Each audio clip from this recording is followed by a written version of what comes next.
Yeah, you've been given now in this case the income statement and of course the statement of financial position as indicated there. Then in the additional information, so you have a number of informations in the additional information there. There are a number of informations in the additional information there. So the first one there is HEMA Limited acquired the investments in other companies as follows.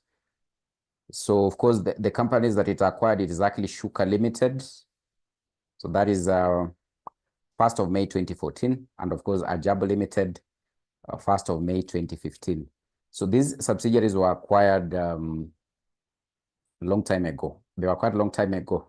So of course now in this case, our financial year, you can be able to see our financial year actually is running from 1st of April. So it's actually running from 1st of April 2016 to, in this case, 30th of April. So 30th of April is 1st of May, sorry, 1st of May 2016 up to 30th of April 2017. And of course, now in this case, you can be able to see, you are being told when the subsidiaries were actually acquired. So of course, there is in Shuka, there's a shareholding of 80%. So that is, of course, what? It is actually a subsidiary. But the other one is actually 40%. So that means for the other one, Ajabu, it is an associate. For the other one, Ajabu, it is an associate, but not actually what? A subsidiary. So in this case, if you look at now, in this case, our structure, so the group structure, if in this case, we are looking at the group structure now, the group structure. So the group structure, so this is our financial year. So they were not acquired in the middle. Remember the other question we did, the subsidiary was acquired 6 months had already elapsed during the financial year under review. But now in this case, it means that for these ones, they were acquired before. So the group structure here will likely be able to indicate HEMA having to be the holding company. And of course, it has acquired 80% of Shuka, 80% of Shuka. And of course, in this case, 40% of Ajabu. 40% of Ajabu. So that is the group structure. And of course, in this case, as per the question, you are being told that this Shuka Limited was acquired on 1st of May 2014.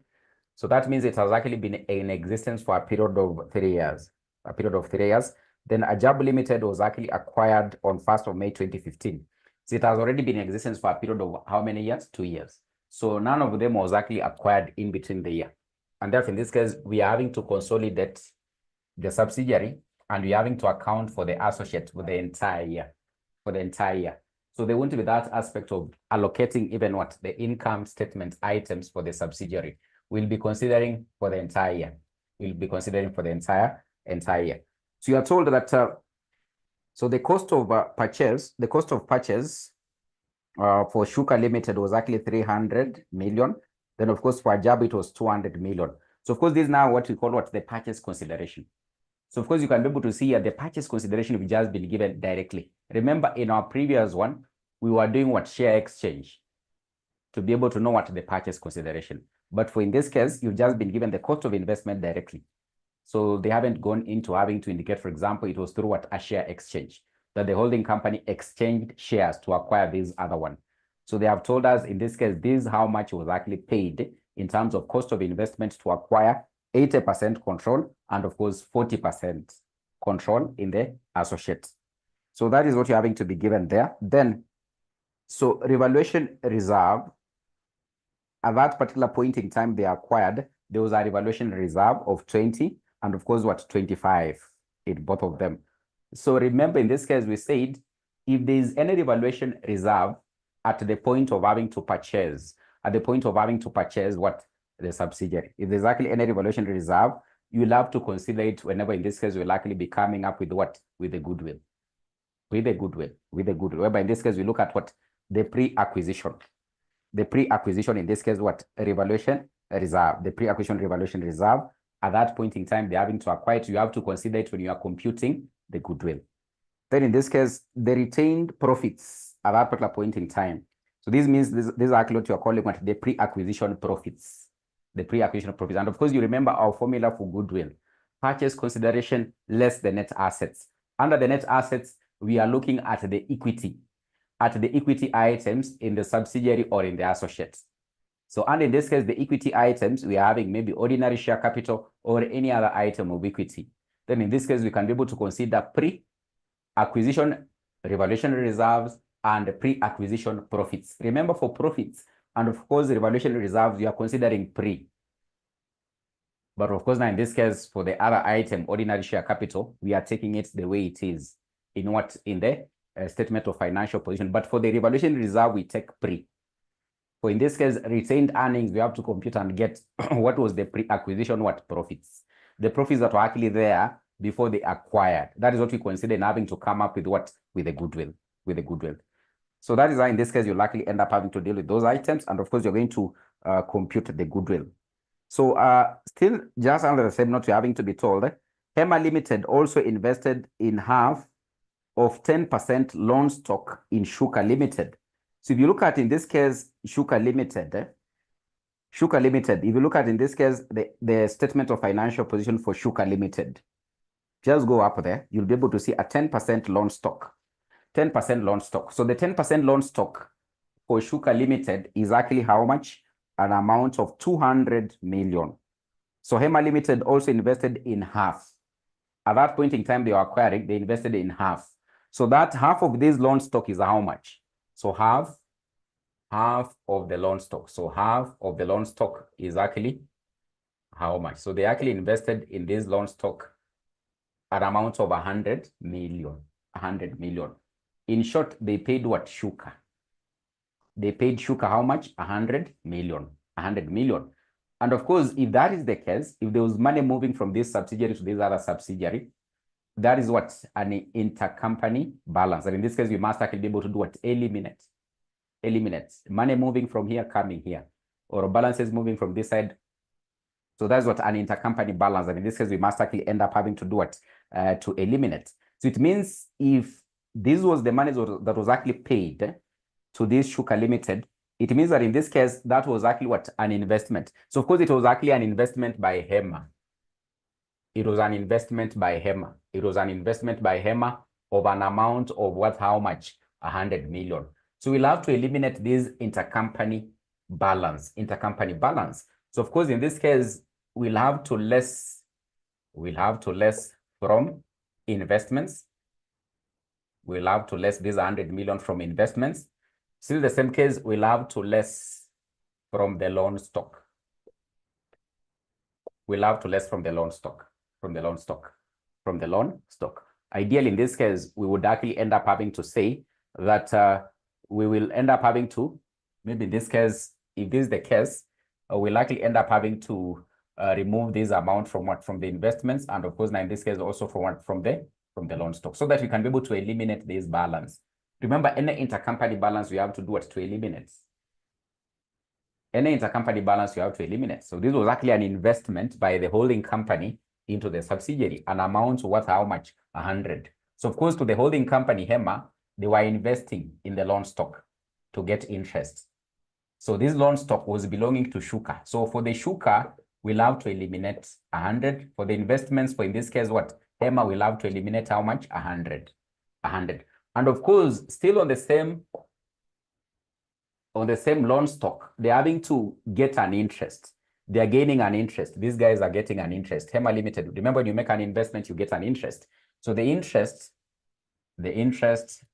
for that case is actually 10% of the invested 100 of 100. In this case, you'll get what? 10 million as the interest. 10 million as the interest. And of course, in this case, this 10 million is having to be paid by Shuka to HEMA. That is what? An intercompany balance. So we have to do what? To eliminate. We have to eliminate it. So, and of course, now in this case, we'll end up having to less this from what? From interest, which now in this case will likely be represented as what? So we less from interest. We less this one from interest, which now in this case, this is the finance cost. So interest is the finance cost. Still the same case, we'll have, because this was an income to this one, we less it also from that income, less from investment income. Investment income. We'll end up having to eliminate this one and we eliminate this one because they were intercompany balances. So this one is 10 million. We'll eliminate those ones. We'll eliminate those. So remember, in this case, when you'll be coming up with the statement of financial position, we'll be lessing this one from the item or the element of investments in our statement of financial position. We'll be lessing this 100 million from the loan stock, In this case, when you'll be coming up in this case with the profit and loss account, consolidated profit and loss account, we'll be lessing this 10 from the finance costs. We'll be lessing this 10 from the investment income because it is what? It is an intercompany balance. Money having to be paid by the subsidiary to this one. Money having to be paid by HEMA to this one. So this 100 was actually paid to this one. This 10 million was actually paid by these two, this. So it is an intercompany balance that will likely end up having to do what? To eliminate. That is what you have to be able to do what? To remember. You have to remember. Then in this case, so we're having to be told the fair value of the non-controlling interest of Shuka Limited was 75 million on 1st of May 2014. So I told you in this case, when you hear about them talking about fair value of the non-controlling interest, they want you in this case to use what? The full what? Full method to determine what? The goodwill. Ukishaona tu wameanza kuongelea fair value of the non-controlling interest, or they have given you the fair value of the non-controlling interest goodwill. That is the full method. They want you to use the full method in terms of what? Coming up with what? With the goodwill or the value of the goodwill. The value of the goodwill. And therefore, in this case, we can try to determine the value of this goodwill. So we've been told that in this case, the fair value of the non-controlling interest in Shuka Limited was 75 million as of 1st of May 2014.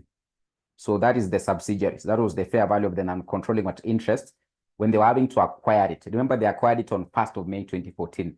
So the fair value at that particular point in time of the non-controlling interest, which is actually 20%. The non-controlling interest is actually 20%.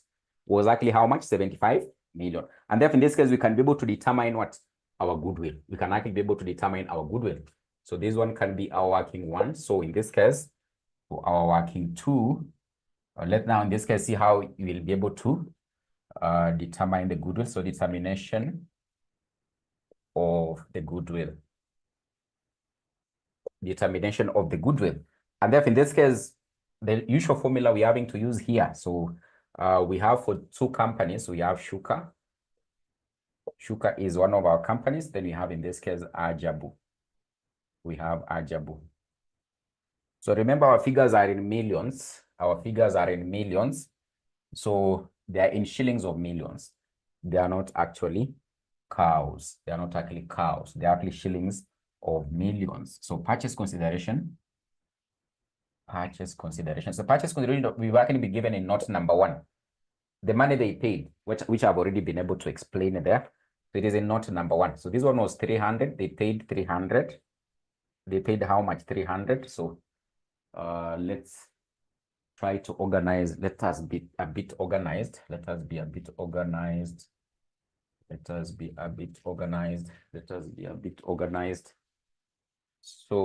So the purchase consideration was actually 300 for this one. And of course, now in this case for Ajabu, it was actually an amount of 200 million. Then in this case, remember in this case, we said when you are using the full method, on this purchase consideration, you normally add what? The fair value of the non-controlling interest. The fair value of the non-controlling interest, which is actually 75, which you've actually been given 75 million. Then in this case, you less, for this one, there's none.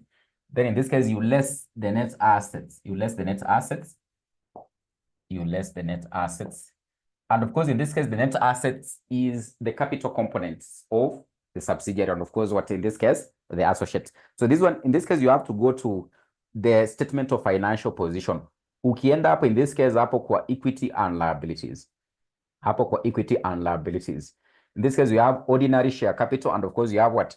Share premium. So in this case ukiangalia huku kwa shuka hapo kwa ordinary share capital na kwa share premium unaona a value of 250. There are two values there. So in this case we have ordinary share capital. Ordinary share capital, there's a value of, in this case, 200. And of course, now in this case, you have also share premium. Share premium, there's a value of, in this case, 50. For in this case, for the associate, you can see a value of 200, and of course, also 50 is just the same. 200, and of course, also 50. But now in this case, for the revaluation reserves and actually retained profits, tunachukua nini? Pre. Actually, don't forget. For the revaluation reserve, in this case, you're not actually taking them as they are there in the statement of financial position. When you are computing goodwill, for these ones, you take pre-acquisition. The pre-acquisition profits, the profits they acquired, that were there before they acquired. The profits that were actually there before they did what? They acquired. And the reserves that were actually there before they did what? They acquired. And of course, these ones you've actually been given in note number 1, whereby you can be able to see Shuka, they're having to tell us on 1st of May, the revaluation reserve value was actually how much? 20. And of course, in this case, for this other one was actually how much? 25. Those are what? The pre-acquisition reserves. So pre-acquisition reserves. Pre-acquisition reserves. Pre-acquisition reserves, in this case, as per note number 1, the ones that were there before, at that point in time, they were acquiring. So for this one is actually 20. And for this other one is actually 25. Exactly 25. Exactly 25. Then in this case, we have pre-acquisition profit, pre-acquisition retained earnings. Pre-acquisition retained earnings. Pre-acquisition retained earnings. So also you have been given there under note number 1. Unaona your retained earnings ukomisho 80 and 150. So you have 80. Then of course 150. 150. So if you add them, so these ones, they are under note number 1. These ones, they are under note number 1. You can be able to see them. So you can add, if you add those ones, in this case, this one you should be able to get, that is coming to 350. So this one you less the net assets. 350, you'll be able to get a figure of 25. Then in this case, these ones, when you add, you'll get a figure of 425. You'll get a figure of 425. So 425. But now in this case, remember for this Ajabu, so this holding company is only able to, in this case, control how much? 40%. Is only able to control 40%. So 40%. For this one, we haven't been given we haven't actually in this case been given the fair value of the non-controlling interest.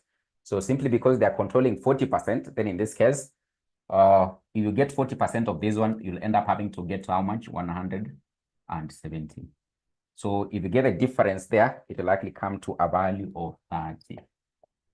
It will come to a value of 30. So for this Shuka, since you've been given this fair value, then we use the full method. But for this other one, we haven't actually been given. So now in this case, you can be able to apply what the partial. Then now in this case, you'll be able to get a value of goodwill for the associate. This one is the associate. So this one is the associate. This one is the subsidiary. This one is the subsidiary. This one is the subsidiary.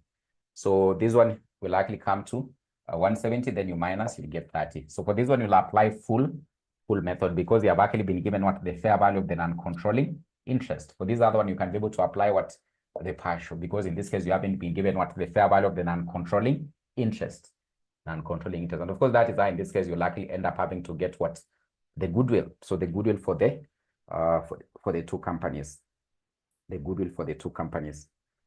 The goodwill for the two companies. Then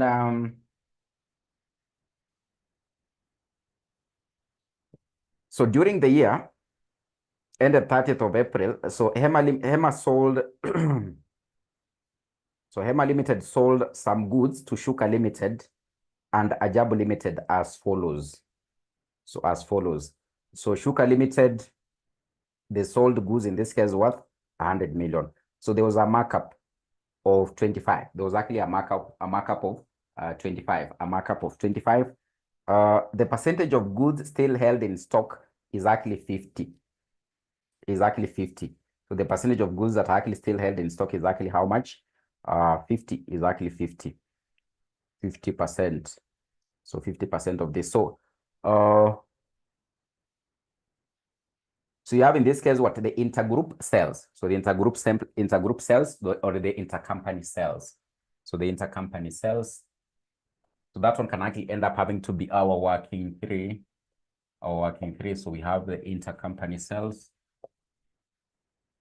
Intercompany sales. And of course, in this case, we have from Hema to Shuka. So we have from Hema to Shuka. So they sold goods of a value of 100 million. So goods of a value of 100 million. And therefore, in this case, we said for any intercompany sale or intercompany balances, we end up having to eliminate. So it means these 100 million, we likely less it from the sales revenue. Still the same case, we will less it from the cost of sales, to eliminate it. Just the same way we've been able to do here. You can see here.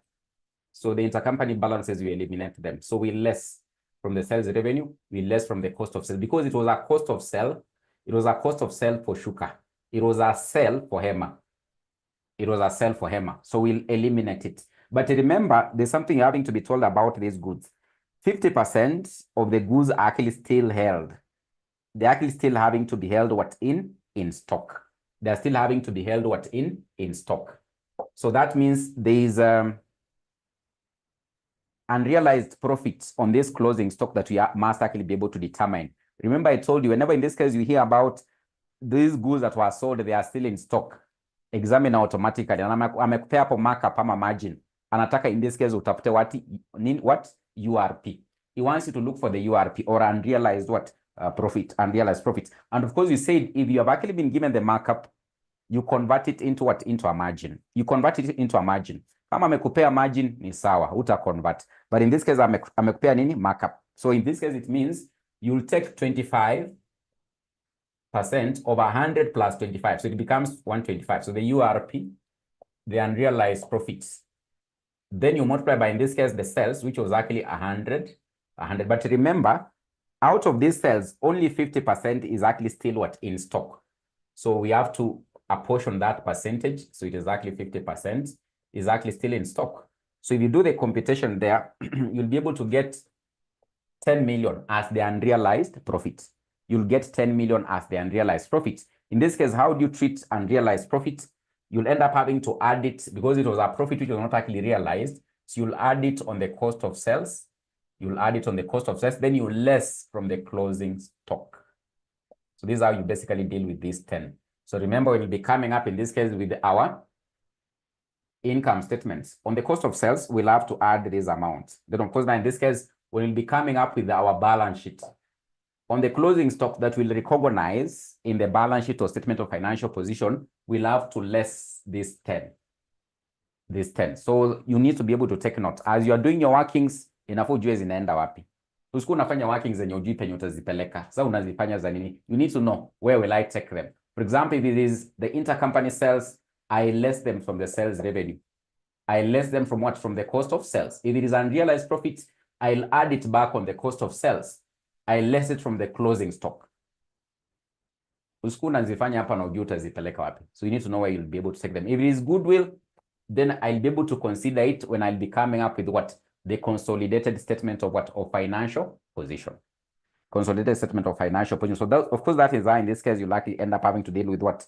The intercompany sale. Remember, the ones for Ajabu, we won't consider them, because in this case for Ajabu, we are not actually having to consolidate it. Remember, in this case, I told you, for associates, we use the equity method. The equity method to do what? To consolidate. Sasa tukienda kutengeneza huko sasa, unaona sasa tukienda kutengeneza huko sasa the consolidated income statement, tutakuwa tuna add tu za Hema na Ajabu. Tutakuwa tuna add tu za Hema na Ajabu. Hizi za hii hatutakuwa tuna add. Because now in this case, we don't actually consolidate in this case what? The associate. we don't actually consolidate what the associates. So we won't actually consider these intercompany sales that were there within this case what Ajabu. Those ones are non-issue. They are non-issue because you're not consolidating it. We are using the equity method. The equity method. And of course, in this case, you'll be able to see when you'll be coming up with the income statement, associates pale kwa profit after tax ndio inaanza kuonekana. Haitaonekana mahali popote mpaka hapo ndio sasa itaanza kuonekana sasa. And then in this case, in the statement of financial position, there's an item I told you will be able to compute investment in associate. So it means that in this case, also for the statement of financial position, tutakuwa tunaangalia tu mambo ya, in this case, Hema and Shuka. To calculate to investment in associate, which now in this case you're going to calculate.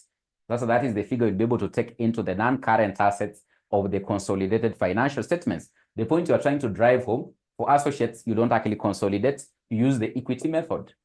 Use the equity method to do what? To, in this case, combine with the consolidated what? Financial statements. Then the next note, on 1st of May 2016, Hema Limited sold to Shuka an item of plant and equipment of 200 million, reporting 25% profit on cost of the plant. The group charges a depreciation of 20% per annum on cost, So that was actually an intergroup sale of what? Fixed asset. So an intergroup sale of fixed assets. An intergroup sale of fixed assets. So in this case, it was from so on 1st of May 2016, Hema sold to Shuka Limited an item. So Hema is the one that was actually selling. So Hema to Shuka. An item of plant worth 200. An item of plant worth 200. So so for this particular item, in this case, it was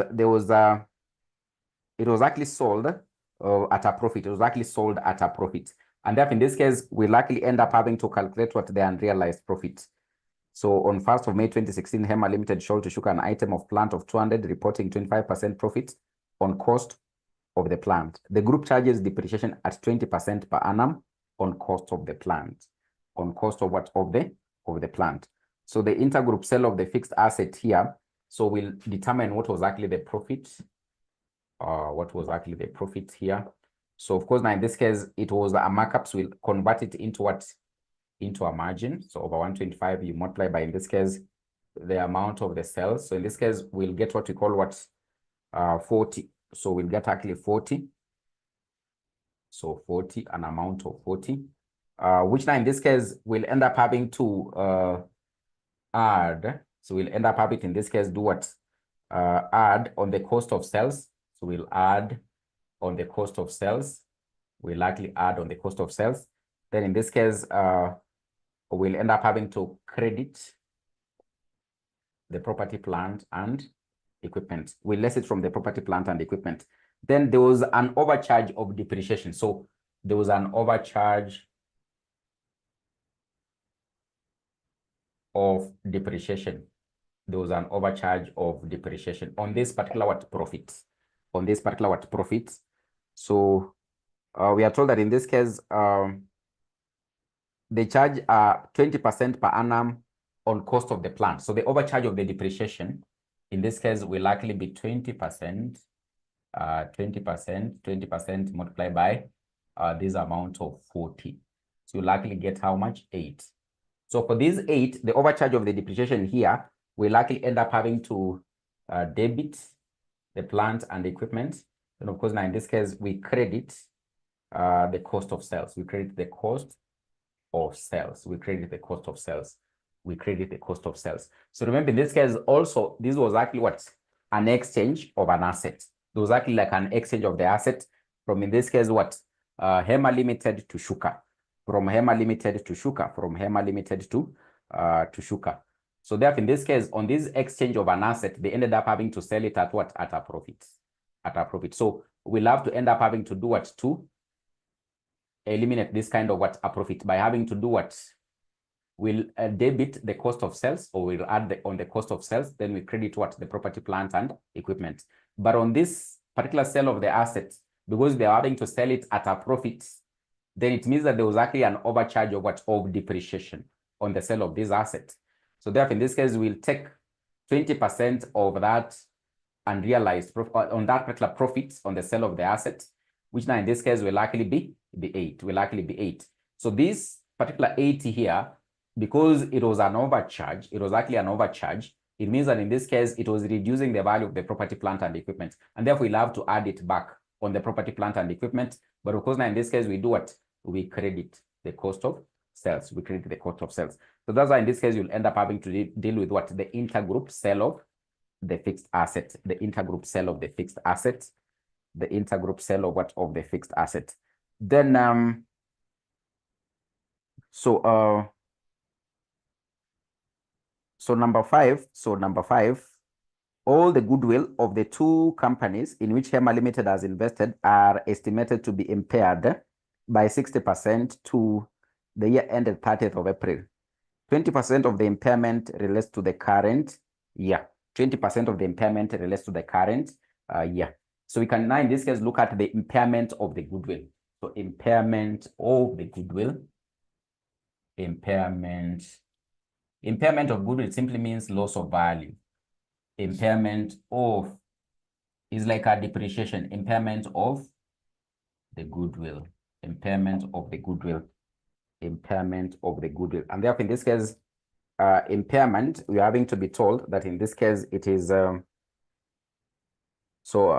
the goodwill of the two companies in which HEMA Limited has invested are estimated to be impaired by 60% to the year ended 30th of April 2017. So in this case, this goodwill that we've actually been able to compute here, 25 and of course 30. So for all the companies they have invested in, it doesn't matter whether it is a subsidiary or an associate, up to, in this case, the end of this particular year, 30th of April 2017, it means the goodwill has actually been impaired by 60%. So the impairment of the goodwill here will likely be 60%.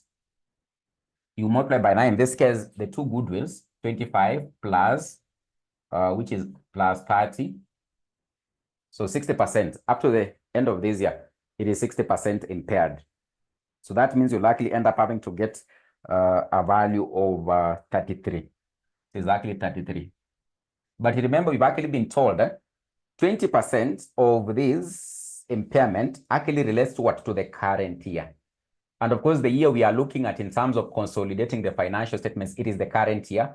So that is what you are coming up with. So for us to know what we'll be able to take into the P&L account as the goodwill, as the impairment of the goodwill, we'll take 20% of this total goodwill. Total impairment, 20% of this total impairment to take it to the current year. So remember, since they started, they actually acquired these subsidiaries. The impairment in total, kutoka hizi mwaka zianze, so hapa, wamesema hapa in total. So this one had already existed for 3 years. This one is for 2 years. So for the 3 years plus 2, this total goodwill here has been impaired by a value of 60. So 60 of this is 33, but 20% of the total impairment relates to the current year. So we'll take 20% of this, which now in this case will likely be 6.6. It means this is what will likely be able to take into the P&L account, as in this case, what our goodwill for the current year, our P&L account as for the goodwill in the current in the current year, as in the P&L account as the goodwill, impairment on the goodwill in the current year. Then trade receivables and trade payables included 50 million due from Shuka Limited to HEMA Limited and shillings 10 million due from Ajab Limited to HEMA Limited. So this is still what you call an intercompany balance. But in this case, we have to be able to do what? To eliminate. So in this case, our working number 6.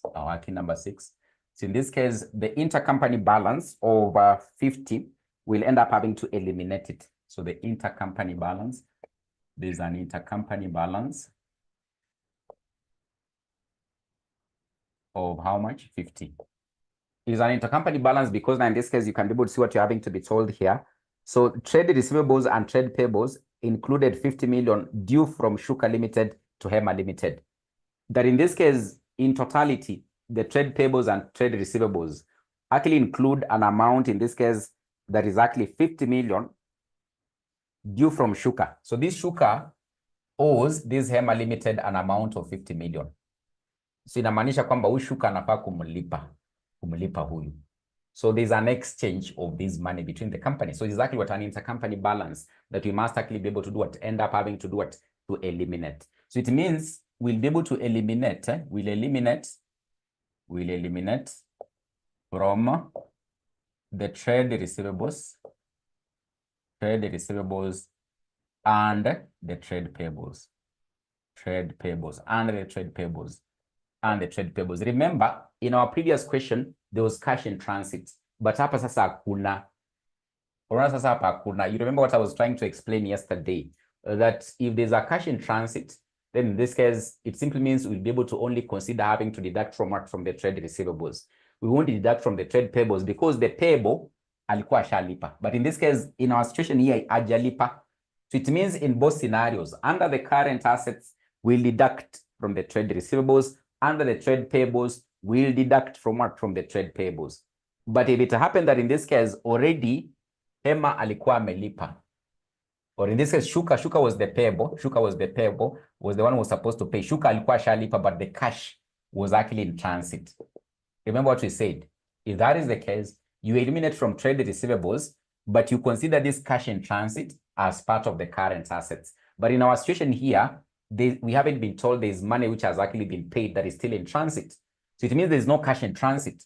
We won't consider this cash in transit in our statement of financial position like we did yesterday. So it means in our situation here, we'll end up having to deduct both on the trade receivables and on the trade payables. But if there was a cash in transit, it means that in this case, we wouldn't have deducted from the trade payables. We would have deducted from the trade receivables. Then, of course, we consider this 50 as a cash in transit as part of the current assets under what? The balance sheet. So that is what you need to be able to note as a difference with what we had yesterday. So, and of course, I still explained it yesterday. So I think you can be able to get now the difference. So they can tell you a situation whereby maybe they had already paid, but they haven't received the money. It is still in transit. That is what we call what? Cash in transit.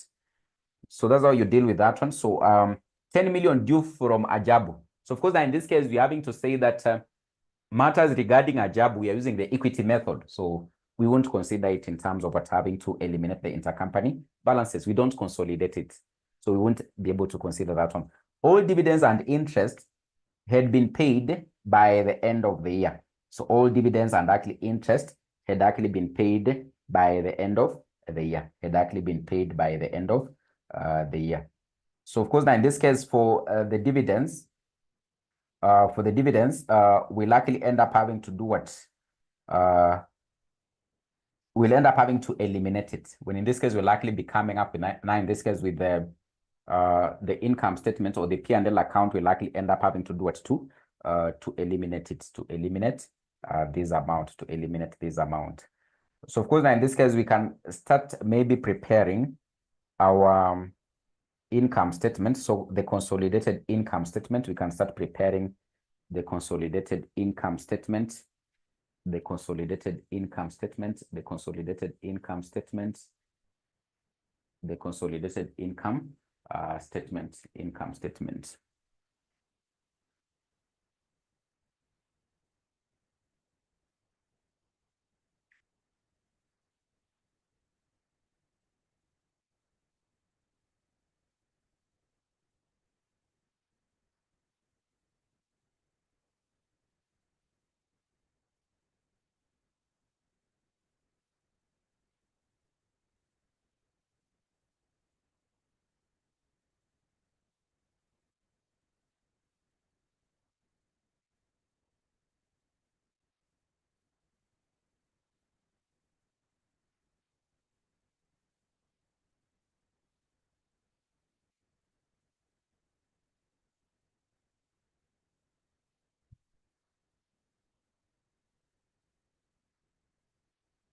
So you have in this case, we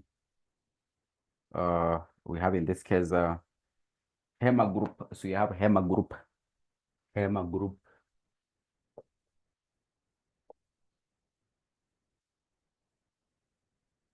consolidated income statement. HEMA group consolidated income statements for the year ended.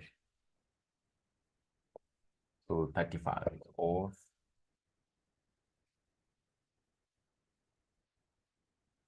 it is 31st of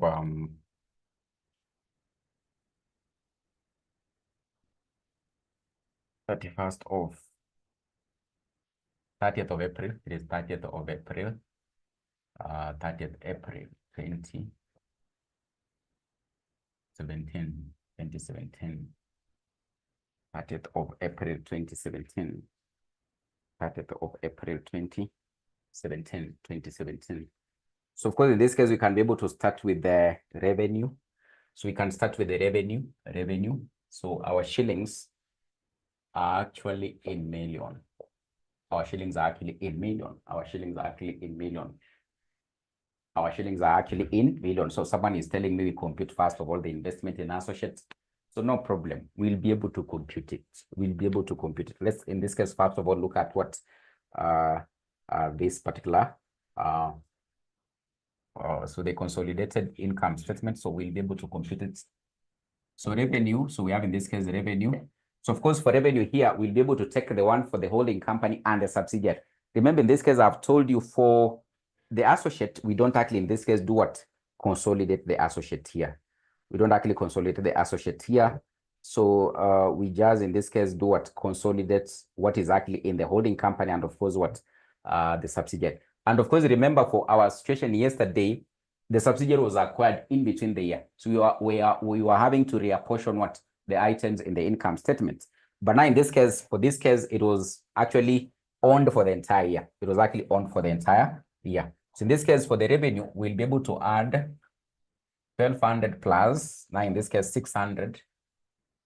Then there was an intercompany sale. You remember it, 100, which I told you less. Hope you can be able to remember it. So 100, it is in the working. It is actually in the working. You'll end up having to less it because you'll be able to get an amount of 1,700 million. And in this case, you have the cost of sales. So for the cost of sales here, we'll take for the holding company, which is actually 650. We add that one for the subsidiary, which is actually 250. Remember, this one we are not apportioning because it was owned for the entire year. And of course, for the associate, we are not adding because we don't consolidate associates. We use the equity method. But remember, for this one, there was an amount of, in this case, what? There was this one, intercompany sale. This one, we have to eliminate it, 100. Remember the intercompany sale where I told you less from the revenue and, of course, you less from the cost of sales. It was 100. Then, of course, there's another item of, in this case, depreciation overcharge, an amount of 8 shillings on the sale of the fixed asset. Then, of course, now in this case, also we have what? There was a disposal gain, the profit on the sale of this asset. You add it. Then, of course, in this case, also you add what? The unrealized profit. You add the unrealized profit. You add, in this case, what? The unrealized profits over 10. I think it was 10. It was an amount of 10. So you'll have to adjust with all these items. So you can see in this case, the intercompany sale, depreciation overcharge, then the profit on the sale of the fixed assets. Then, of course, now in this case, what? The unrealized profits on the closing stock. I think there's unrealized profits on the closing stock. The unrealized profit on the closing stock was an amount of, I think 10. It was an amount of 10. It was an amount of 10. It was an amount of 10, which is said in this case, you'll add on what? On the cost of sales. So it was an amount of 10. So if you end up having to add those ones, I think you'll be able to get an amount of 842. So take note of these adjustments. So remember in the workings, I was telling you, you need to take note where you'll be taking them. So these ones, we had actually computed them in our working. So you'll be able to get, in this case, a figure of 842 858. 858. Then you have in this case investment income. Investment income. Investment income. Investment income. So for the investment income here, remember there was interest on what? On loan. So there was that loan that HEMA acquired paid in what? I think 10% loan stock. They invested in HEMA. And of course, they were having to be paid what? Interest. And of course, you say this what is actually an intercompany balance that we must actually be able to end up having to do what? To eliminate. It is an intercompany balance that we must actually end up having to do what? To eliminate. Then in this case, if you look at now in this case, the income statement, if you look at the income statement for these companies, we have in this case, Shuka, you can see there was a dividend that was actually paid of 50. And of course, now in this case for Ajabu, there was a dividend that was actually paid of 30. That was actually paid of 30. And of course, now in this case, it means if Shuka and Ajabu are having to pay, if Shuka and Ajabu are having to pay, in this case, HEMA dividends, there's money moving. Remember, in this case, there's money moving from this subsidiary to this other company. And that is what as an intercompany balance. You have to eliminate it. You have to eliminate it. And therefore, in this case, we'll end up having to less from what? From the investment income. So of course, now in this case, I don't know whether you'll be able to put it as a working. So there's investment income. So the investment income for, of course, the holding company, as by in this case, what? The income statement you've actually been given is an amount of 70. But you are saying in this case, you'll end up having to less that interest. There's that interest, loan interest, we computed in working one. It is an intercompany balance that you must actually be able to eliminate, which is actually 10. But of course, now in this case, also there was dividends that was actually paid by the subsidiary and associates to the holding company. And of course, in this case, they are controlling how much? 80% and 40%. So it means of these dividends, 80% ilikuwa inaenda kwa hawa HEMA. 40% ya associate ilikuwa inaenda kwa hawa HEMA. That is an intercompany balance which will actually end up also having to do what? To eliminate there. And therefore, in this case, you'll actually less also in this case 80% of 50 plus in this case 40% of, in this case, that dividends for the associate is actually 30. Is actually 30. Ukiangalia income statement utaziona hizo. So we eliminate them. And of course, in this case, you'll be able to get the amount of the investment income there. You'll get a figure of, I think, 8. Is actually 8. So that is what the investment income. That is the investment. If you compute this one, you should be able to get, I think, 8. Should be able to get, I think, 8. So that is, I think, okay. It is okay. Then in this case, we can actually be able to do what? Consider the expenses. We can actually be able to consider the expenses. So that is investment income. So 70. So remember the one, you can see in this case in Ajabu there is 1, but we're having to say that we don't consolidate what? In this case, an associate, we don't consolidate it. So that won't actually end up having to matter for us, won't end up having to matter for us. So then in this case, you have what? Distribution cost. So distribution cost now in this case is actually 100 plus 40. 100 plus 40. Hiyo hatujafanya adjustment yoyote, so itabaki tu hivyo. This one you are lessing. Then now in this case we have what? Admin expenses. Admin expenses. So for the admin expenses here is actually 130 plus, in this case, 90. So this one we are not having to adjust it in any way. So 220. Then you have in this case finance costs. Finance cost in this case we have 40 plus 20, but remember kuna kale ka item ka loan aka Kenya tumeadjust hapa aka. Tulisema tulikuwa tunasema tuna eliminate from the interest, and the interest of course is the finance cost. So eliminate the intercompany balances. So utailess huko kwa invest kwa sababu in the holding company walikuwa na receive kama income. So you remove it. Then of course, now in this case, it was a finance cost. It was here. Ilikuwa hapa. So lazima tuitoe. So we eliminate it. We eliminate the intercompany balance. And that in this case, we'll end up having to get a finance cost of 50.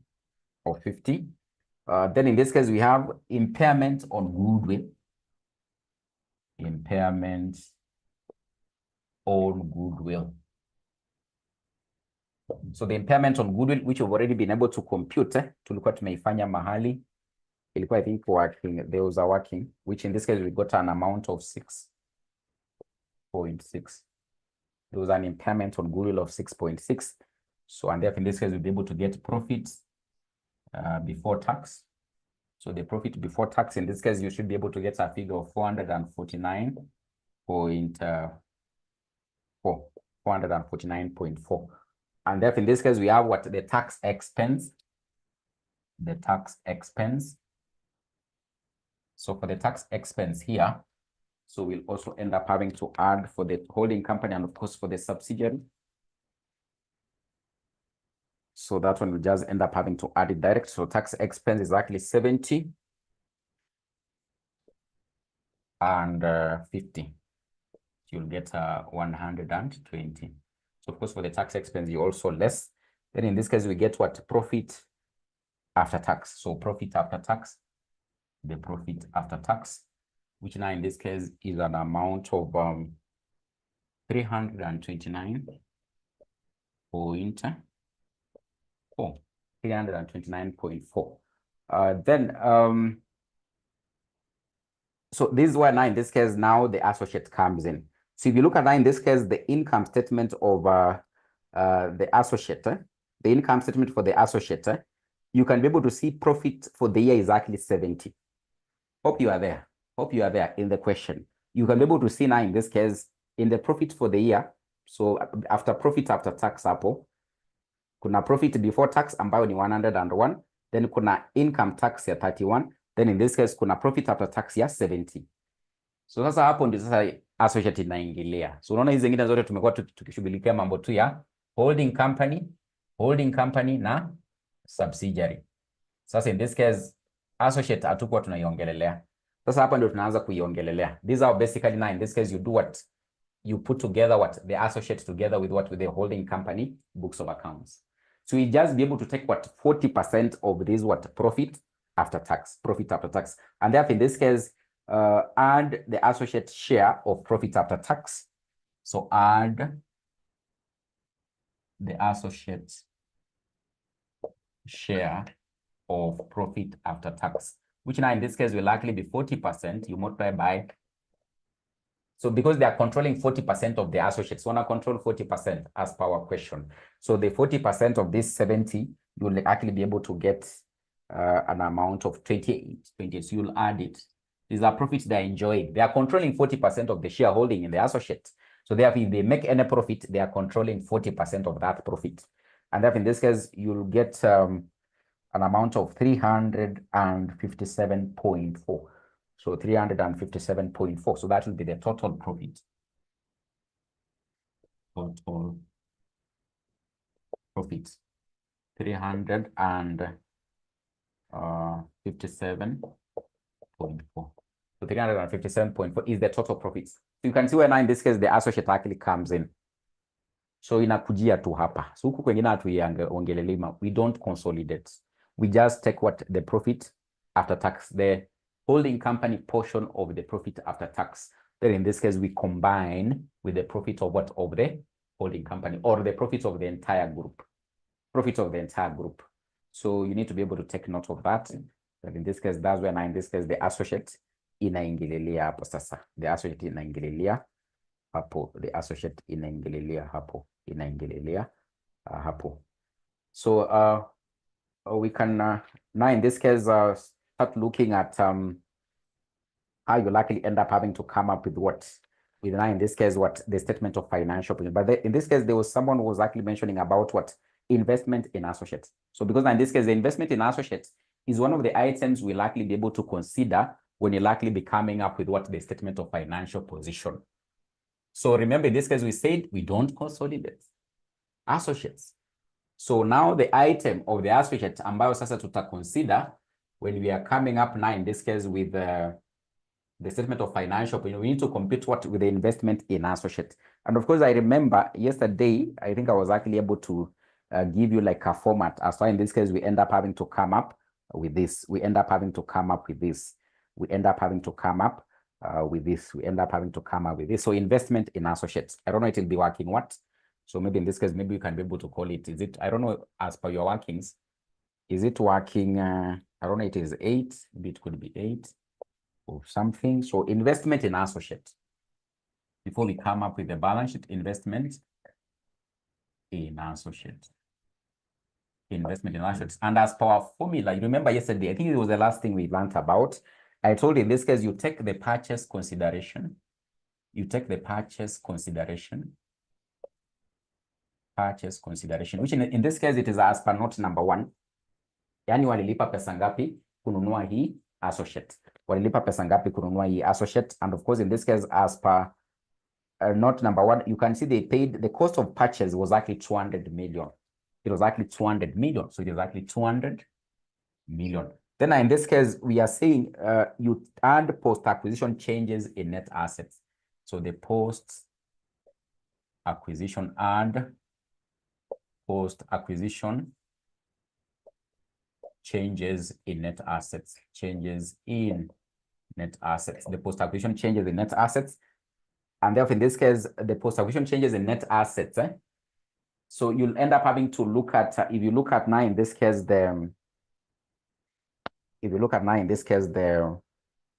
so like now in this case, the retained earnings. So the retained earnings, so the retained earnings now in this case is actually, so we have in this case retained earnings equal to. So the retained earnings at this particular point in time they're having to acquire was actually 150 for the associate, and of course in this case it was like actually an amount of 80 for the subsidiary. It was actually an amount of 80 for the subsidiary. So as at the date of acquisition, it was actually 150, and of course now in this case for the revaluation reserve it was actually an amount of 25, an amount of 25. So and therefore in this case, if you look at now the income statement, so the income statement for Shuka, I think for Shuka we have an amount of so for Shuka it is actually an amount of 375, and therefore in this case we'll actually end up having to take the post-acquisition changes in net assets. The post-acquisition changes in net assets. So we have in this case the retained earnings.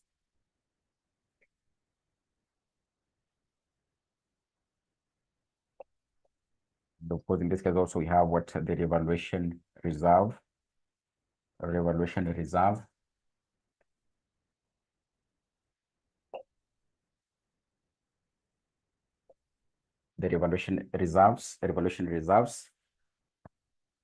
So as per note number one, we have in this case, as of 1st of May, the retained earnings for Shuka was actually 80. And of course in this case for Ajabu, it was actually 150. So in this case, we are only considering in this case those ones for Ajab. So because Ajab is the associate, Ajab is the associate. So for the retained earnings, it was actually 150, and of course for the reserves, it was actually 25. Then of course now in this case, if we look at our statement of financial position, so statement of financial position, we can be able to see. So the revaluation reserve we have in this case, it is 50 and 200. So 50 and actually 200. So it means in this case, for the retained earnings, we'll take 40, because we are controlling 40%. If you look at now, in this case, the retained earnings in the statement of financial position, what that we've actually been given up there, just up there, you can be able to see it. Just up there, you can actually be able to see it. In this case, we have a retained earnings or retained profit of 200. But at the point of having to acquire, it was actually 150. Then of course, now in this case, for the revaluation reserves, since you are controlling 40%, in this case, in the balance sheet up there, it is actually 50. But now in this case, at the point of acquisition, you can be able to see revaluation reserve was actually 20. 25. 25. So hope you've been able to see how we've gotten these ones. So take note that in this case, these ones, we are getting them from the, in this case, what? So from in this case, the balance sheet that we've actually been given up there. So this is actually what the total retained earnings for this associate. This is the total revaluation reserves for this associate by the end of this year. By the end of this year. But now at the point we are having to acquire them, the retained earnings were 150, and of course the revaluation reserves were 25. And of course, in this case, we want to add what the post-acquisition changes in net assets. The post-acquisition share in changes of what of the net assets, the post. So we have to take in this case what we have currently, we minus what was actually pre, because these ones were pre-acquisition. Remember, we used them in this case under goodwill computation as pre. These ones were before they acquired. These ones are as per the current end of year, as per the current end of year, and therefore the difference will be the changes. You know what I mean by a change?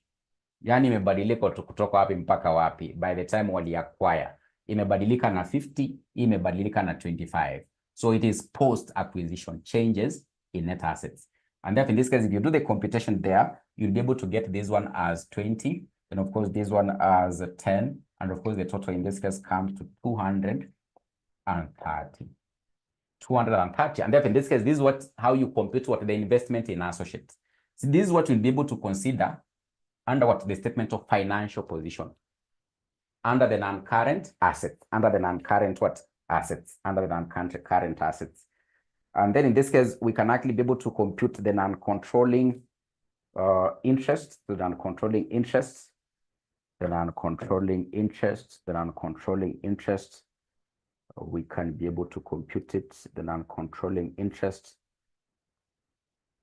The non-controlling interest, we can actually be able to compute it. So working 9. So the non-controlling interest, non-controlling interest, the non-controlling interest. So in this case, we are looking at the non-controlling interest. That in this case is exactly what in Shuka. Shuka was the subsidiary. So in Shuka, the non-controlling interest is actually 20%. What they are not controlling, non-controlling, they are not controlling 20%. Then we take the items that are under what? Under equity. The items that are actually under equity. So you go now in this case to the what? To the statement of financial position of in this case what? This Shuka. So hapo unaona kuna ordinary share capital ya 200, kuna share premium ya 50, kuna revaluation reserve ya 50, na kuna retained profits ya how much? 375. So you take those items. 200 plus in this case 50 plus 50 plus 375. 375.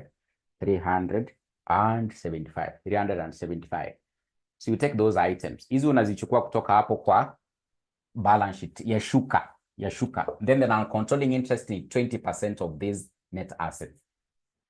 But of course, now in this case, there was in this case depreciation overcharge on the asset which had actually been acquired. Remember, there was an asset that was actually acquired, and by to compute up or depreciation overcharge an amount of what? Of 8. So that was an overcharge, which means in this case, it was reducing the retained earnings. It was an overcharge which was actually reducing the retained earnings of what? Of Shuka. And therefore, in this case, we have to do what? We have to add it back so that we can get the correct retained earnings. Ilikuwa ina reduce profit ya Shuka, that depreciation overcharge. If you overcharge depreciation, it means you'll understate your profits. So you'll have to add it back. And therefore, in this case, when you do the computation there, you'll be able to get an amount of 136.6. But of course, now in this case, there was what? Goodwill. We'll have to add goodwill. We'll have to add what? Goodwill. We'll have to add goodwill. And of course, the non-controlling interest goodwill. The non-controlling interest goodwill will likely in this case be how much? So the non-controlling interest goodwill. So you can look at the non-controlling interest goodwill. So the non-controlling interest goodwill will be able to take the fair value of the non-controlling interest. Then in this case, we less the portion of what? We less the portion of, in this case, what? The net assets at acquisition. So the portion of the non-controlling interest net assets at acquisition, which in this case, we'll likely be able to get, so the non-controlling interest goodwill. So non-controlling interest, we can be able to compute it. So you add the non-controlling interest goodwill. And of course, for the non-controlling interest goodwill, we'll be able to take, so the fair value of the net assets at the point of acquisition, which was actually 75 million. Remember, in this case, what we had actually been told as the fair value of the net assets when they were acquiring this subsidiary was actually 75 million.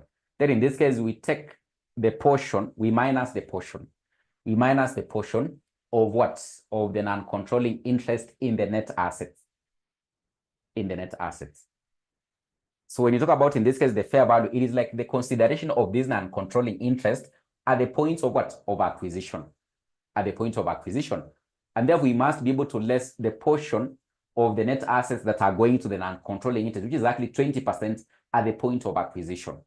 And of course, now in this case, this non-controlling interest fair value that we've been given is actually 75 million.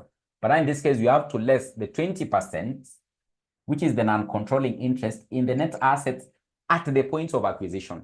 So that in this case, you can be able to know at that point of acquisition how much was actually what? The goodwill. And that in this case, we'll take 20. Then remember those items we used to compute the goodwill that was actually in this case attributable to the controlling. The goodwill that was actually attributed to the controlling. Remember in this case we computed it and we got a value of what? Of 25.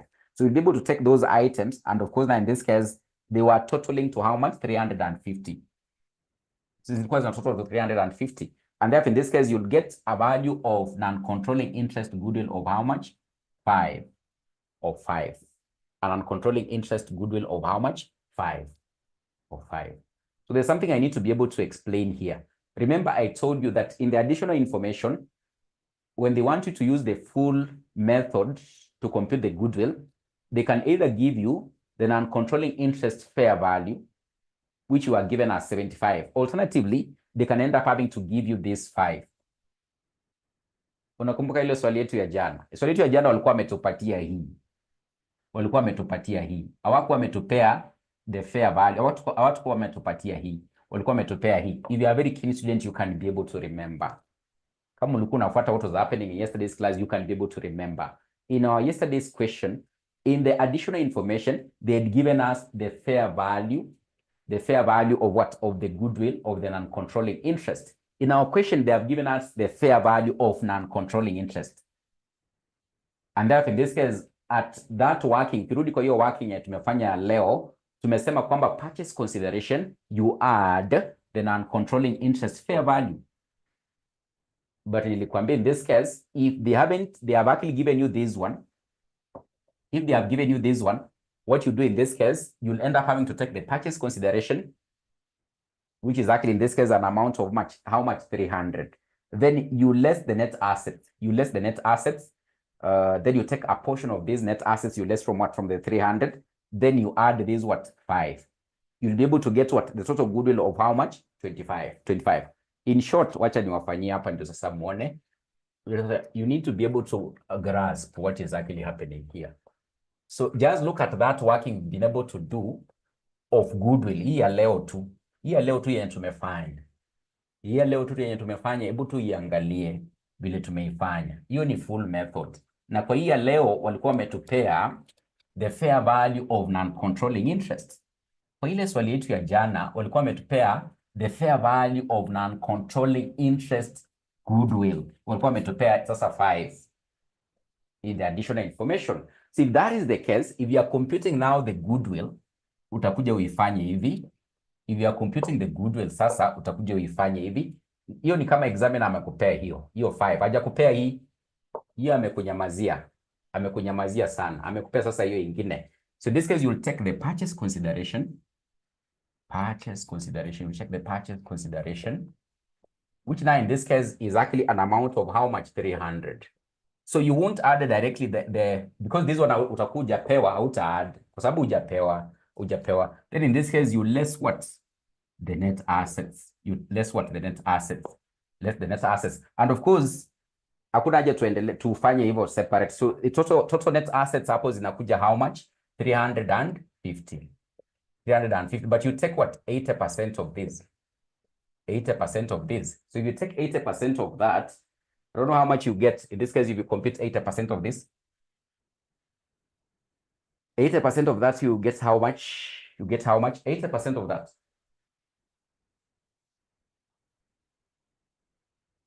80% of this, how much are you having to get? 80% of 350. How much are you having to get? 280. 280. 280. So this one you are lessing the net assets. Ukiless unapata ngapi? 20, si ndio?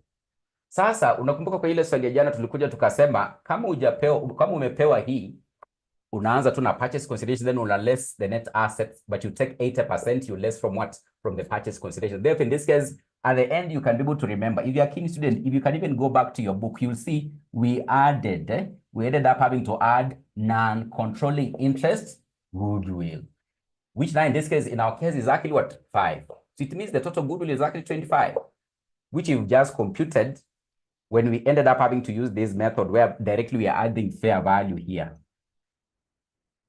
Hope you are getting what I'm trying to drive home. The examiner can give you this figure, or he can give you this figure. So now in this case, the approach here, kuna mali uta add, kama wamekupea fair value of the non-controlling interest, utai add up back before you less the net assets. But the net assets, you don't apportion with 80. You don't apportion with 80. Directly, utazi less to hapo. Na utapata nini? Goodwill. But kama amekupea hii non-controlling interest goodwill, then inamaanisha, of course, you'll take purchase consideration, less the net assets, but you are portioned with the control, which is 80%. You less from this one, you get 20, but you add back that one to get what? The total goodwill. You'll get the same value of goodwill. Take note, the examiner can give you the non-controlling interest fair value, or he can give you the non-controlling interest goodwill value, which now in this case, we've been able to compute here. We've gotten how much? 5. So take note that is what in this case, what the difference that you can actually be given. So unaweza compare hizo, now you need to actually to be very keen. So therefore, in this case, our non-controlling interest goodwill, we've already been able to compute it here. So you take in this case the fair value of Shuka, in this case, the fair value of the non-controlling interest. You take 20%, which is the non-controlling interest of the net assets, which is 350. Then in this case, you get the difference, you'll be able to get a goodwill of how much? 5. But remember, we've actually been told that the total goodwill of this entity was actually having to do what? Was actually losing a value. Was actually losing a value of how much? 60%. It has lost a value of 60% since what? Acquisition.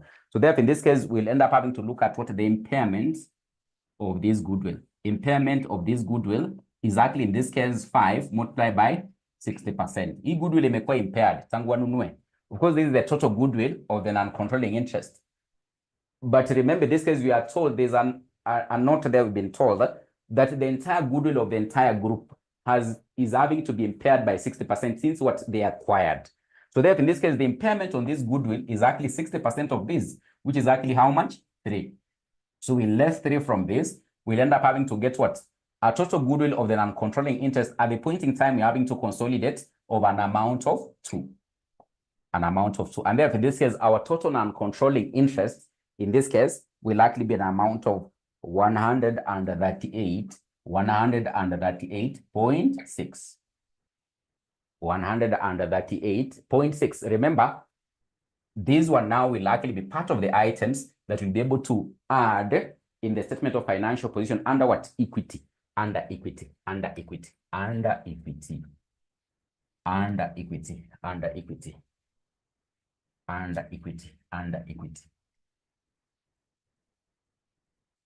So now in this case, we can look at the final working.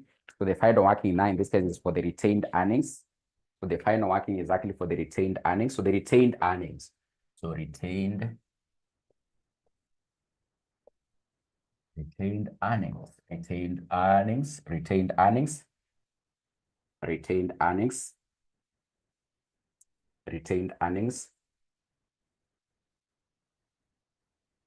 So retained earnings that have actually been given here.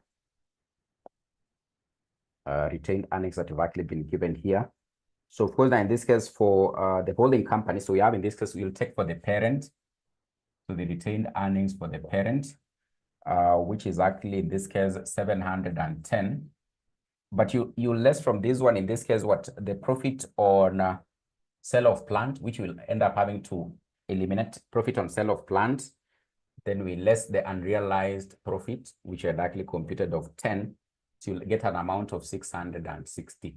660, then add investee share of post-acquisition. So add the post-acquisition share in retained profits, post-acquisition share in retained profits, that is in the subsidiary and associates. So the post, not pre. Remember kwa hapa tunaangalia the post. Somebody the group enjoyed profits after they acquired. So in this case, you are looking at what the post-acquisition. So there, in this case, for Shuka, so for Shuka, you've actually been given there, the retained is total exactly 375, but of course they are controlling 80%. It means 375. Then in this case, you less 80, which you've actually been given there under note number 1. So the pre-acquisition was actually 80. It means the post, you get the difference. So you less 80 from that, but there was actually a depreciation overcharge of 8. So you end up having to add it. So you get an amount of 242.4. Then in this case, Ajabu. We have Ajabu. Ajabu, they are controlling 40%. And of course, as per the income statement that you've been given the question, hapo juu to hapo retained profits total yote kwa hii associate imefika saa hii penye tunaongelelea hii 30th of April tunaongelelea iko an amount of 200. But now in this case, we have the pre, which you've actually been given under note number 1. So it is an amount of 150. So if you do the computation there, you should actually be able to get an amount of 20. And therefore, in this case, it comes to 922.4. 922.4.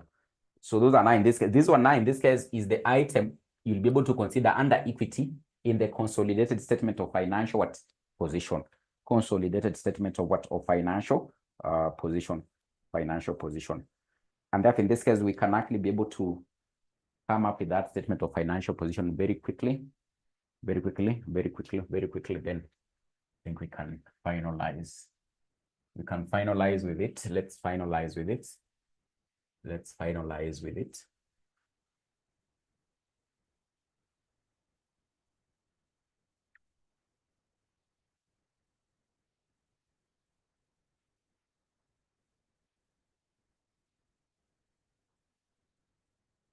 Let's finalize with it. Let's finalize with it. So HEMA group. So HEMA group statement of financial position as at 30th of April. HEMA group statement of financial position as at 30th of April. We have in this case property, plant, and equipment. So you have property, so you have the non-current assets.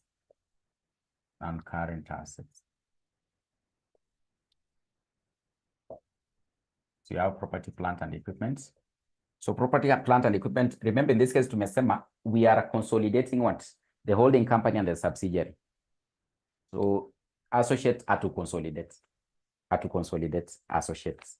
You have to consolidate. So in this case, we'll be able to take for, in this case, the holding company is 1250. We add now, in this case, how much? 800. So 1250 plus 800. But remember, there was an item of depreciation overcharge, which you have to add back because the equipment less than EPPE further. Then in this case, there was a gain on disposal of 40. So remember what I was telling you in the workings. So if you look at your workings, I have indicated for you. So it is actually 2018.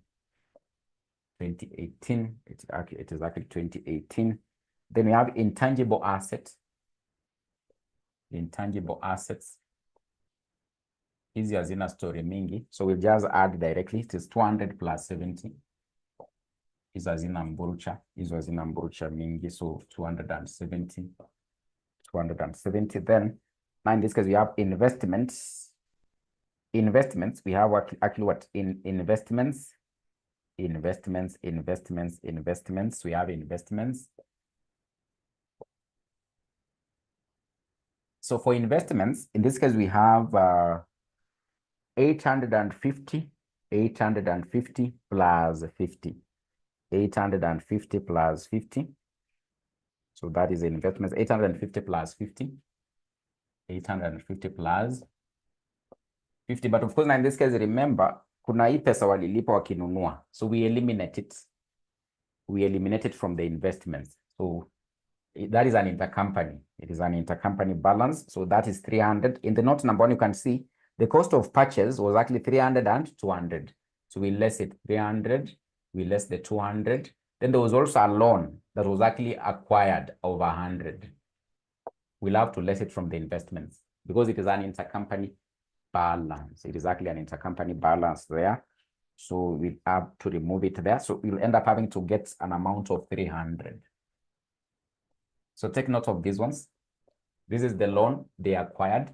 This is the amount they paid to acquire the associate. This is the amount they paid to acquire the subsidiary.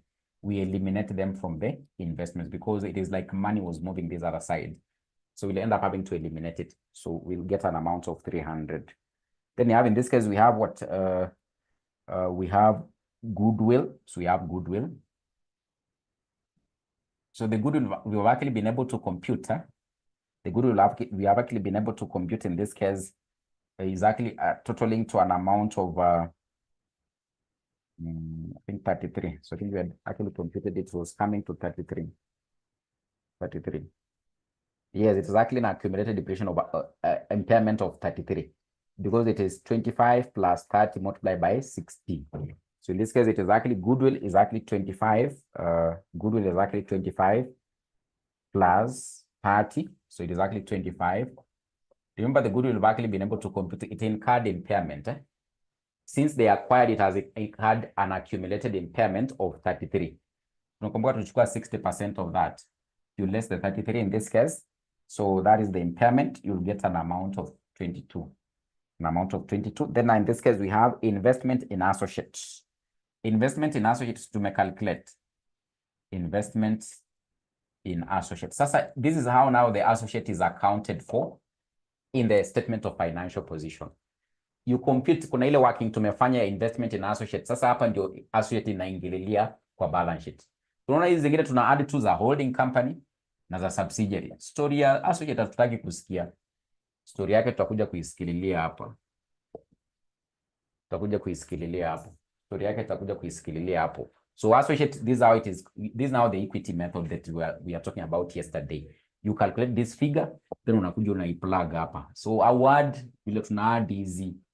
Usianze kuadd ya associate. Associate is not consolidated. And this is now the equity method we were talking about. You compute this figure, then unakuja unairusha hapo kwa non-current assets. Unairusha hapo kwa non-current assets. Investment in assets, I think we got an amount of 230. Then we can look at now, in this case, the current assets. Current assets. Naona masani mbaya. Masani mbaya. It is mbili already. I hope there's no one going to class right now because I want us to finish this one. Inventory. We have inventory now. In this case, inventory is actually 200 plus 75. But remember, there was a what? Unrealized profit. Unakumbuka kwa workings. Nilikuwa nakuandikia tu vitu hapa na kuambia tu sasa ile tunafanya inventory closing stock tuta-minus. Unakumbuka nikikwambia hivyo? So ndio hii sasa inakuja hapa. Si ndio hii unaona imekuja hapa unrealized profit ya 10. Hapa ndio imetokelezea sasa. Hapo ndio imetokelezea sasa. So in this case you'll get an amount of, is it 265 or something? Yes, 265. Then you have in this case trade receivables, trade and other receivables. Trade receivables. Trade receivables kuna in this case ya 300 plus 90. 300 plus 90. But remember kulikuwa na ile intercompany balance. Ambapo in this case walikuwa nasema trade payables za huyu zenye zimebaki hajalipa huyu mwingine ni 50. So unakumbuka nilikwambia uta eliminate na nikakuandikia hapo kando eliminate. So ndio hii tuna eliminate hapa sasa. So unaona tuna eliminate hapo sasa. So 340. So 340. So we are eliminating it now. Then in this case, we have financial assets at fair value. Financial assets at fair value. So easy una add to direct easy as in a story mingi. So 30 plus 20. So you get an amount of 50. Then in this case, we have cash and cash equivalents. Cash and cash equivalents. Cash and cash equivalents to Konapo, an amount of, in this case, how much? 150 plus 40, napata 190. So I think those are the only assets we have. You can actually be able to add there. You can actually be able to add there. You can actually be able to add there. You can actually be able to add there. Then in this case, tumalizie tu kabisa kabisa. Tumalizie tu kabisa kabisa. Before watu waende makwao. Before watu waende makwao.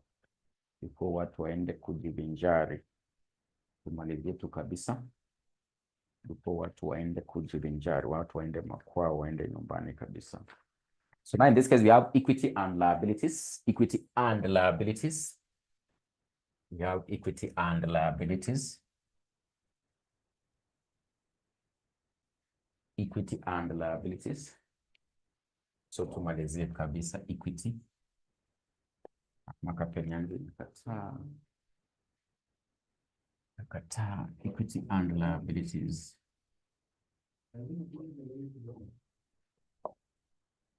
5 minutes. 5 minutes I'll be done. So ordinary, we have in this case ordinary share capital. So ordinary share capital. So ordinary share capital. Ordinary share capital in this case, we take the one that in this case is for the holding company. So if you look at now in this case, the balance sheet that we have up there. So unaona holding company ordinary share capital yake ni 1 million. 1 million. 1 million. Then in this case, we have share premium. So share premium also, you take the one for the holding company there. Up there, you can be able to see exactly how much. 300. Exactly 300. So the share premium is exactly 300. Share premium. Exactly how much? 300. Exactly 300. So those ones you don't have to adjust. So Gitonga unaona hizi. Sasa unaweza kosa kuweka hizi. So huwezi pata zero kwa hii kitu actually. Lazima kuna vitu. Unaona zingine tuna add to direct. Hazina kama hii na hii by the. Yaani ni mambo rahisi tu, mambo mdogo. Hii haina story mingi. Una add to. So hii trade receivables unafaa uangalie tu kama kulikuwa na balances. Kwamba huyu alikuwa ameuzia huyu na hajalipa bado, uangalie kama ilikuwa. So unaona zingine una add kama hii my cash and cash equivalents una add to. So the marks are just direct. So you don't have to, in this case, start having to panic that you can score zero in this particular question. You must be able to score something. You must be able to score something. Then in this case, revaluation reserve. Revaluation reserve. Hiyo ilikuwa na mambo hapo. Hiyo ilikuwa na mambo hapo. In this case, we have for the holding company, which is actually 20, which is actually 200. 200 is actually 200. 200 plus. But now in this case, for these other ones, we have to take the post acquisition. We don't take the entire reserves. We take the post. Remember tumekuwa tukitumia huko kutengeneza goodwill. Sasa hapa reserves tunachukua za this particular point in time ya the subsidiary and the associate, tunachukua post after they acquired. How much was it? And therefore in this case you'll take 80% of the post acquisition reserve. So it will likely be 50 minus 20. Then in this case plus 40%. In this case, the entire reserves is actually 50 that have actually been given. You minus, in this case, 25. So you'll likely be able to get a figure of 234. 200. So these are basically the post-acquisition reserves. You can note somewhere. These are how you get the post-acquisition reserves. So you take the current reserves, you minus the reserves that were there at the point of acquisition. And of course, hizo tumepewa, I think, note number 1. Ukiangalia note number 1 unaziona. Note number 1, I think unaziona. So ndio hizo hapo note number 1 unaziona hapo. Revaluation reserves at the point in time they were acquiring. Ndio hizi. Na hii.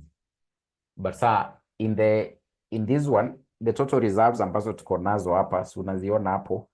in this case in the balance sheets tumepewa hapo, ndio hizo hapo unaziona. Reserves ni 50-50, so una minus, una get the posts, then you'll be able to get that figure. Then retained earnings we've computed. Retained earnings tumecompute na working hapo, ile working ilikuwa pale, hapo 922.4. Then in this case we have non-controlling interest ambao pia tumecompute, kuna working fulani imekuwa hapa, so it was an amount of 138.6. Then in this case we have the non-current liabilities. Non-current liabilities. So in this case, exactly 10% loan stock. 10% loan stock. So in this case, exactly 500 plus 200 minus 100. Remember this one we are eliminating. Kuna ile loan iko hapo kwa note number 1. Ninakwambia una eliminate hapo. Na hata nilikuwa nimekuandikia hapa kwa hiyo working, you eliminate. Nilikuwa nimekuandikia. Sasa hapa unaona sasa tumekuja ku-eliminate. So unaona tume-eliminate hapa. So 600. Then kuna current liabilities. Kuna trade and other payables. Trade and other payables. In this case, itakuwa 250 plus 250 minus this one.